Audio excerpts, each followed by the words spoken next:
Hello and welcome to Hard Copy from our channel's television studios in Abuja. I'm Kayla Magwa. When the African Democratic Congress was adopted by the opposition coalition, we knew there would be fireworks. But nothing prepared us for the ripple effects of this move, and the questions keep piling up.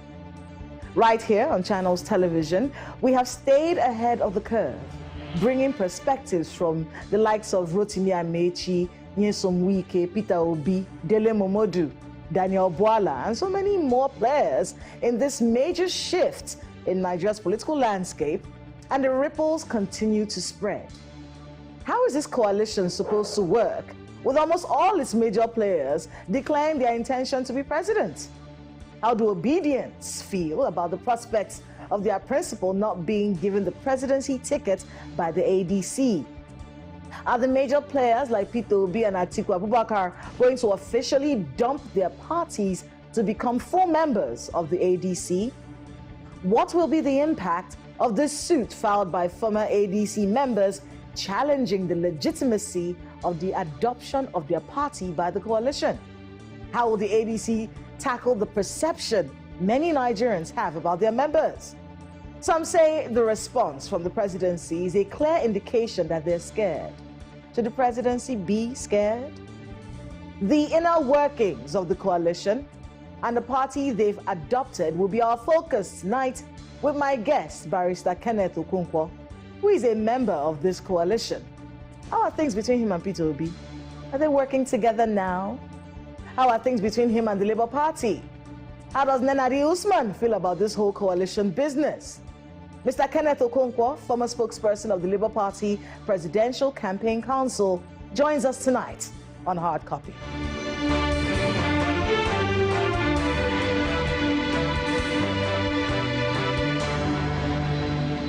Barrister Kenneth Okonkwo, welcome to Hard Copy.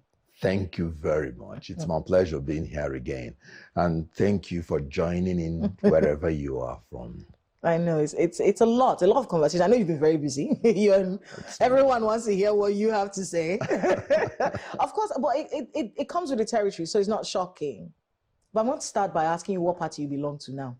ADC. You have resigned from the Labour Party. Long time ago. And you were aware of it. Well, you said you supported the Nenadi Usman-led... Sure. So that was also the Labour Party? No, but I resigned. Okay. And like I told you, Labour Party has become a housemaid for APC. And I do not look like a houseboy. You know what is going on now? If you ask me, I said they now want to give Labour Party another lease of life because they have seen that the coalition, which they never thought will work, has worked. And all the opposition leaders are together. Let's talk about this coalition. So the issue now is that they now want to go again and recognize any leadership Labour Party will bring so that they will use it as distraction to some members and, of course, unsuspecting members of Labour Party so that they will think that they have their Labour Party and they'll be making some foolish demands on the ADC. And, you know, as always, I do not succumb to the blackmail of the intimidators and manipulators. And you know what? I cannot possibly be apologizing for the ignorance of the people who want you to do something that will not even be good for the system. In the ADC, is Peter Obi your principal in the ADC? My principal? Yes. In the ADC? Yes. Sorry. Would you be working towards him getting that presidential ticket? Now, let Peter Obi register first as a member of ADC, and I will answer that your question. Because as I'm talking to you, I know he has not registered as a member of ADC. Why do you think that is? No, when you see him, you ask him. I am a member of ADC. So we do have quite a number of people going through that particular dynamic in the ADC. Yeah. We saw all of them at the launch, but then many of them haven't left their original political parties. Maybe you can't speak for them particularly, but in your view, as someone who's a politician, is there a reason why somebody would be taking their time before making a decision to join a party that they say they're part of the coalition of? Right. Now, as a politician, I can talk about myself and what I believe in I had told Nigerians that I do not put my two legs on two different platforms. And that's why I don't defect. I will resign from one before going into another. Good. So whatever any politician says, you take him by his words.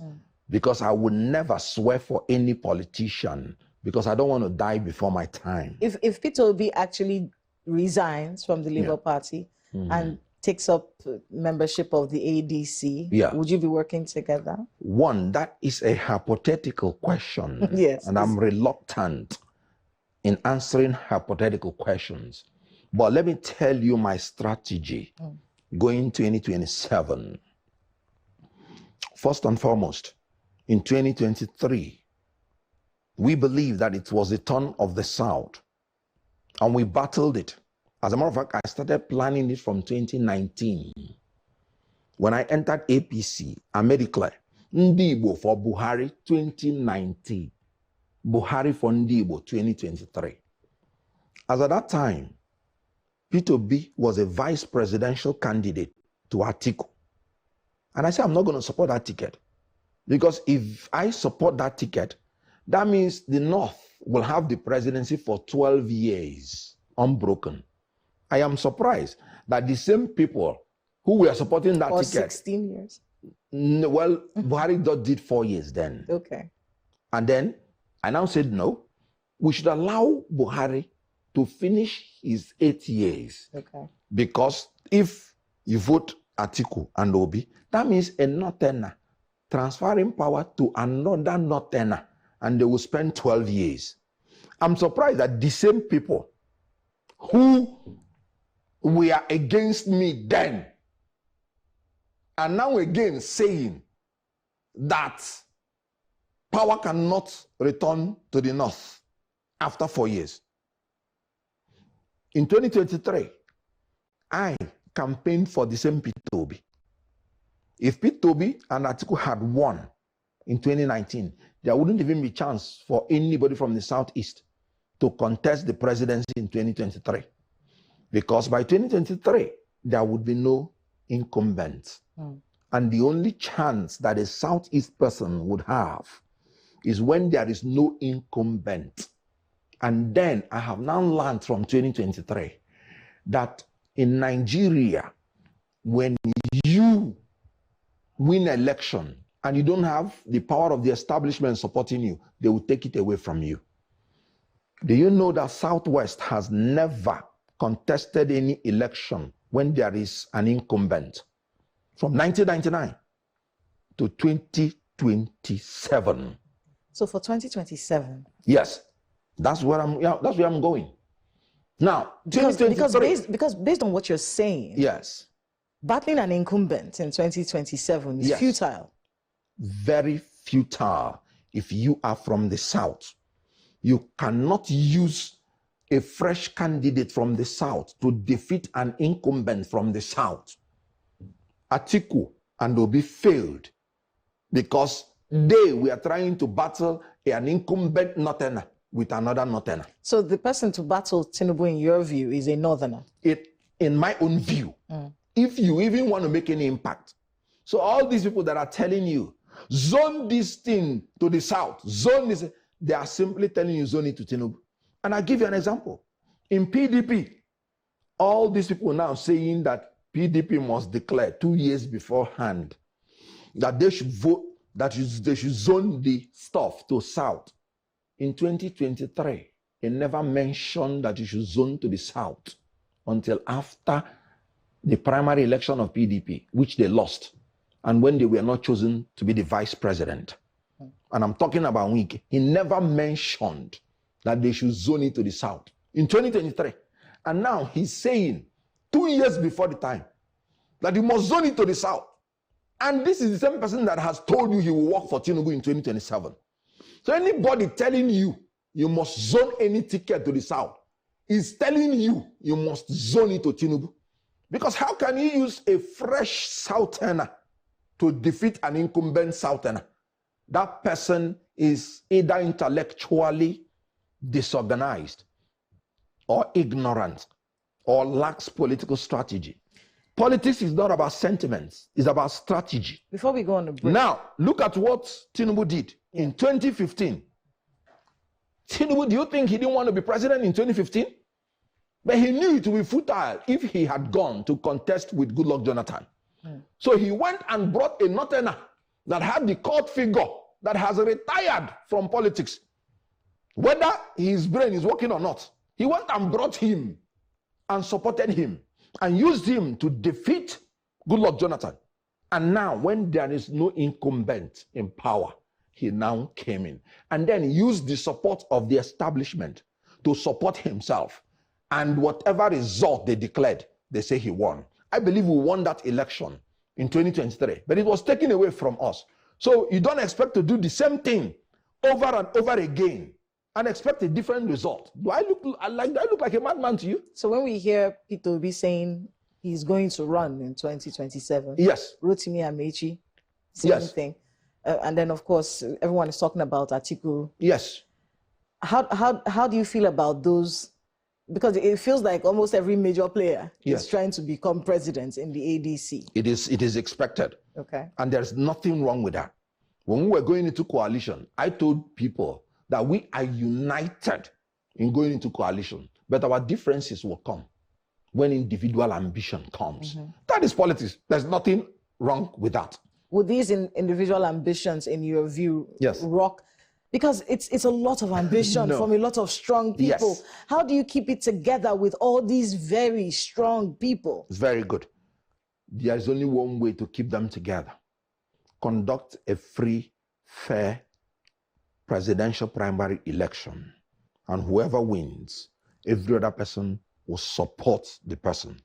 Any politician who is scared of going into presidential primary election and leaves ADC because of it to another party is an agent to get Tinubu re-elected. But you see, I'm referring to some things that we just heard recently. We heard Dele Momodu talking about how much they were, $30,000 we're hearing for delegates, you know. So good. Now that you have these very many players, their wealth is not the same. Good. How is the influence of money going to affect how you pick a presidential candidate in the ADC if these primaries hold? Very good. In politics, you have discretionary expenses, you have mandatory expenses, meaning you must have minimum amount of money in order to even operate. So anybody telling you he doesn't give money in politics is a liar, because there are mandatory expenses you must have to carry out. Would the deepest pockets have more influence? Now, wait a minute. You have 176,000 polling units. You expected to have polling agent in all of them, even if you want to give them 20,000 for them to transport themselves on that day to go. Check it and tell me how much it is. So what I'm trying to tell you is that there is basic amount that you know you will spend. In 2023, I know what we suffered. We didn't have agents in some of the polling units, and it was part of the reason they stole our election. Now in 2027, if you are a candidate, you must have to prove to me that you would have to be able to provide for those things. Presidential election is not for boys, it's for men. Now, you heard that amount. I heard it too, and I chuckled. And then, if you say you want to go into presidential primary, and you say, no, these people, they will outspend you. These people, they will... Let me ask you, does the presidential primary make you the president? So if you're afraid they will outspend you, how come you shouldn't be more afraid of the general election when an incumbent will outspend you for more than 100%? In 2027, I will no longer want to hear a candidate telling me that in this primary, I won't participate because it is dollarized, because it is... Then don't try to compete with an incumbent. So it's either you are able as a leader to influence your leaders, to influence your followers through inspiration, to convince them to vote for you, despite the fact that you didn't give them money. That is part of leadership. Or step aside Because fighting an incumbent is different from fighting when there is no incumbent. The incumbent have the resources of the state. He has the security forces of the state. And then you're saying, oh, give me tickets in the primary.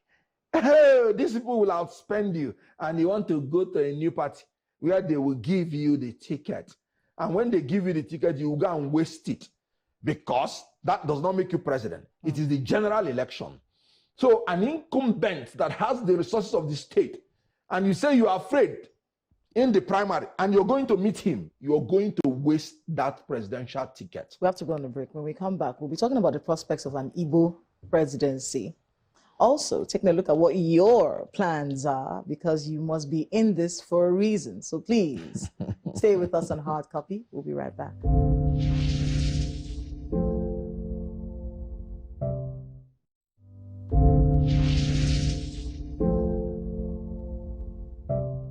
Welcome back to Hard Copy right here on Channels Television. If you just tuned in, Barrister Kenneth Okonkwo is here with us, a member of the ADC, and in it to win it, apparently. Very well. Nice to have you here with us. Thank you. Do you have any ambitions in the ADC? Well, like I said, any politician that has entered politics can no longer pretend he's not interested in power. I want to help to bring about a president. That is what I want to do. In 2023, that's what I concentrated on. Do you know, in 2023, they asked me, some of my people, to come and pick the senatorial seat and run, that this wave will see me through. I told them, but you know, I'm not interested, not for now. Because if you pick and become a senator under a corrupt and incompetent president, all of you will come back spoiling your names. And that's what is happening now. I don't understand this regime. Any arrangement to take out this regime, may God bring it. Should they be scared? They're already scared because they're chickens. They say people are overused, overspent, or over-recycled, and that you're not hungry in your stomach. You're hungry for power. You're using the Nigerian people. Good. Using our genuine hunger, they say. Using our genuine hunger for good governance to come into power. You're just looking out for yourselves, and that they can serve by the antecedents of the members there.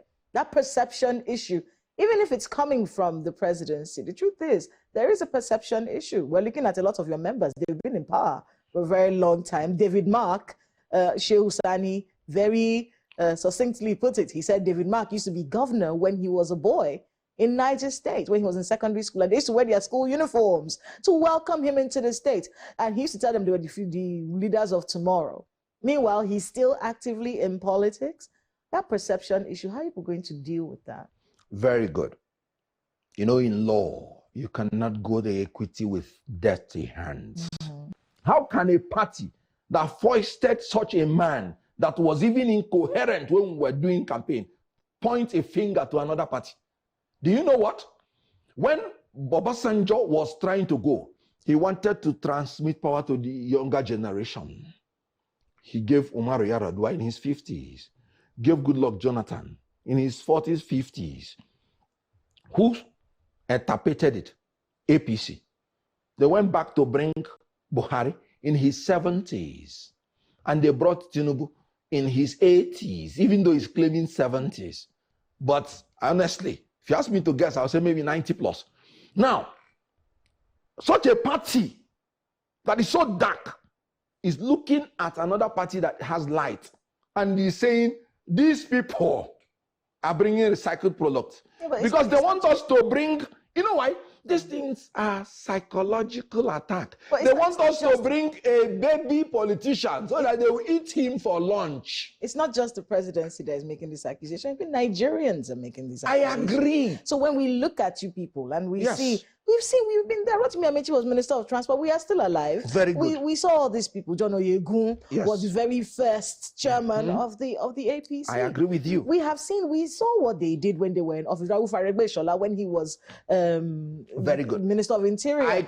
How are they different now? Did old age make them better? No. What happened is this. You are fighting an incumbent. So you would have to get a team that will match him. Otherwise, you're wasting your time. They are sharks. What do sharks do to small fishes? They swallow them. These people they have the war chest. They have the strategy. They have been tested. The only thing that will take power to the new generation is when you get a transitional leader who actually is sincere in transmitting power to the next generation. If Tinubu continues to do 8 years, have we gotten a young one? So the only thing is, if you get somebody that win him first, and you will give the condition of electing that person, that you have to transit to the younger generation. Otherwise, Tinubu will win again. And have you gotten the youths you're talking about? The ADC is not without its problem. There's a court case. They say you entered illegitimately. They said you entered through the back door, and they have gone to court to find out if it's if what you've done is okay. What is their local standing? Well, they want an interpretation That the adoption that was done by the coalition of their party, if it was legitimately done. Good. Because they said they had pending cases. They are also arguing about the legitimacy of Ralph Nwosu to be able to do that handing over. They said he hasn't been a member of the party, even though he's the founder. Yes. That there's a case that really doesn't give him the power to be able to do that. All right. Now, let me tell you, because we did our due diligence. Okay. Every pending case against the leadership of ADC was resolved through ADR and was withdrawn. That's why you're not seeing about any old case. That's why you say they filed an action. So is there any old case that you have mentioned? This case is filed, the hand of Esau and the voice of Jacob. Why have they not filed the case? Fresh case against Nwosu. Okay, now let me give you this example. You have been praying. You have been saying that Nwosu has overstayed and that he should step down. And then he stepped down. And rather than you're rejoicing, because if you had gone to court, court will say it's now an academic exercise because he has stepped down. Now again, they asked Kachukwu, who is the chairman if not Nwosu? He said nobody. Can an organization operate without leadership? And he acknowledged that even INEC recognized Nwosu as the chairman. And that is why they are not in good terms with INEC. So what a third party needs to do if he wants to buy land in Abuja is to go to Aegis. And if the land is well documented in Aegis, he gets a good title. INEC, the supervisory organ of parties, recognize Nwosu as the chairman. There is no pending suit anymore. And then Nwosu and the whole NWC unanimously step down. When you hear adoption, there's nothing like that. What happened is that ADC, the entire leadership, resigned and interim leadership was instituted. So what coalition did is, for coalition in ADC, they simply allow new members. And of course, they don't even have a choice, because one of the reasons to be a political party is that your association must be open to every Nigerian to enter. They accepted that they want more and every Nigerian to come into their fold. And Nigerians came into their fold, and they believed it will be in the interest of ADC to utilize this opportunity and make it a platform for all the opposition parties to adopt. And simple. And is it not better for them? I don't know anybody who is from ADC. They say from my place. Some people say that yes, they are busybodies. Some people say yes, they are APC yes, people. that Tinubu has well, not just them. Said they've infiltrated your party already. And we know they will. So it is not a news. We said it beforehand. So we expected, and like I said, APC is peopled with, by men, and that has low intelligence. When they're not even smart. Because people should know that immediately ADC came in, they even told us and told the world, now we will start hearing litigation. and you're seeing litigation. A witch cried in the night and a child died in the morning. You can make the link yourself. Even if we go to any name you call, litigation will start the next day. Well, APC and their foot soldiers. They did it in Labour. They are doing it in PDP. PDP, the Almajeri party. Then they want to do it now in ADC. Will they succeed? Let me put it this way. Nigeria is the only place on earth where you cannot say anything with certainty because of dubious people in every sector. And that's why we are fighting. They should not succeed, but ADC has to do a lot amongst themselves. They must be united and they must speak with one voice. How can they succeed? Except the courts rule in an abracadabra way, assuming. Because a group of members that have not fought the party, then an adoption came and they filed suit. What is the content of their suit? That we came in through the back door. Do you come in through the back door in Nigeria? Is it a secret society? Because I heard that it's in secret society that some people use back to enter. It is open to every Nigerian. Political party, the constitution is clear, it's open. So how can somebody see a door that is wide open and he will go and start looking for back door? So it is a manipulation by APC and their cohorts to destabilize ADC. You know, when God wants to bless a people, he makes your enemies to always come late and act late. Well, that's a good place to anchor it. Barrister Kenneth Okonkwo, thank you very much for being with us on Hard Copy, and good luck with the ADC and all you have ahead of you. Thank you very much. That's Hard Copy this week. I'm Kayla Magwa. Good night.